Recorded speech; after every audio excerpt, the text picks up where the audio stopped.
12 ফেব্রুয়ারি ধানের শীষে ভোট দিয়ে দেশ পুনর্গঠনের সুযোগ দিতে ঢাকাবাসীর প্রতি আহ্বান জানিয়েছেন বিএনপির চেয়ারম্যান তারেক রহমান। বলেন, প্রতিপক্ষ সম্পর্কে গীবত নয়, বরং জনগণের কল্যাণে বিএনপি পরিকল্পনা তুলে ধরছে।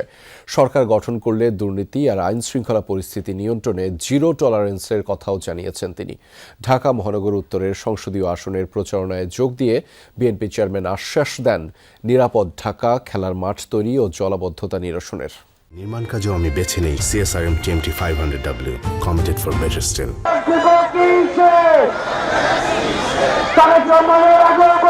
12 ফেব্রুয়ারি নির্বাচনের কাউন্টডাউন শুরু। দেশের নানা প্রান্তে নির্বাচনী প্রচারণা শেষে এবার ঢাকার পথে পথে তারেক রহমান। ঢাকায় 2 দিনের প্রচারণার প্রথম দিনে বিএনপি চেয়ারম্যান মহানগর উত্তরের সংসদীয় আসনগুলো চষে বেড়ান।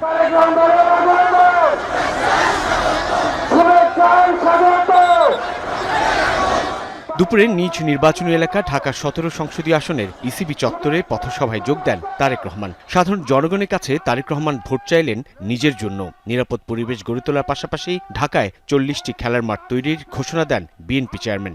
আমি যদি এবং আমার দল ইনশাআল্লাহ আপনাদের ভোটে, এই দেশের মানুষের ভোটে নির্বাচিত হলে আমরা সমগ্র দেশ সহ এই ঢাকা শহরকে একটি নিরাপদ শহরে রূপান্তরিত করতে চাই। মা বোনেরা নিরাপদে নিশ্চিন্তে যে কোনো সময়, দিনের যে কোনো সময় হাঁটতে পারবেন।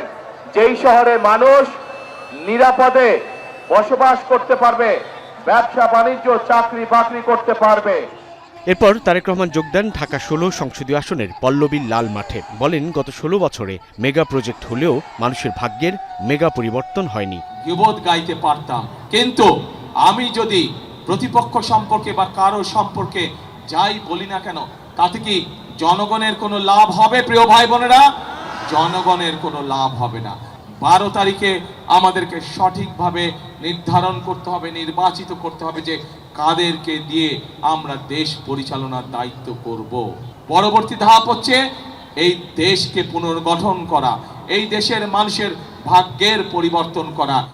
ঢাকা 16, 15 কিংবা 14 প্রতিটি প্রচারণায় বিএনপি চেয়ারম্যান স্থানীয় সমস্যা চিহ্নিত করে সেসব সমাধানের আশ্বাস দেন।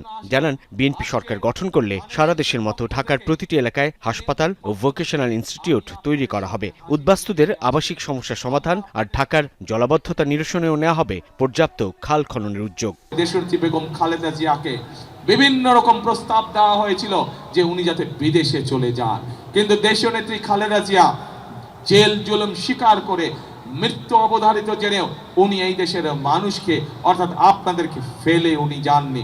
জীবনের শেষ দিন পর্যন্ত উনি আপনাদের সাথে ছিলেন। দুর্নীতি এবং আইন শৃঙ্খলা রক্ষা যে কোনো মূল্যে জনগণের জন্য, এই দেশের জন্য আমরা নিশ্চিত করব। বিএনপির ইশতেহারে যাবতীয় পরিকল্পনা তুলে ধরা হয়েছে উল্লেখ করে তারেক রহমান বলেন, 12 ফেব্রুয়ারি সঠিক প্রার্থীকে নির্বাচিত করে দেশ পরিচালনার সিদ্ধান্ত নিতে হবে জনগণকে।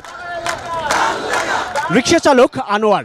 বিএনপি চেয়ারম্যান তারেক রহমান দেশের যে প্রান্তেই নির্বাচনী প্রচারণায় যোগ দিচ্ছেন, আনোয়ারও ছুটে বেড়াচ্ছেন সেখানে। ঢাকার রাজপথে আনোয়ারের মতো এরকম অসংখ্য দল ভক্ত সমর্থকের দেখা মিলল। নেতাকর্মীরাও বেশ উজ্জীবিত। ঢাকার পথে পথে তারেক রহমানের এই ছুটে চলার মধ্য দিয়ে ঢাকার সংসদীয় আসন এবং সেই সঙ্গে সারা দেশে বিভিন্ন সংসদীয় আসনেই বিএনপির পক্ষে ধানের শীষের নতুন গণজোয়ার সৃষ্টি হবে বলে প্রত্যাশা করেন নেতাকর্মীরা। তারা বলছেন, সাধারণ মানুষও ত্রয়োদশ জাতীয় সংসদ নির্বাচনে বিএনপিকে একটি প্রতিশ্রুতিশীল এবং দায়িত্বশীল রাজনৈতিক দল হিসেবে ধানের শীষে ভোট দিয়ে নিরঙ্কুশ জয় নিশ্চিত করবে। সাইফুদ্দিন রবিন, যমুনা নিউজ, ঢাকা।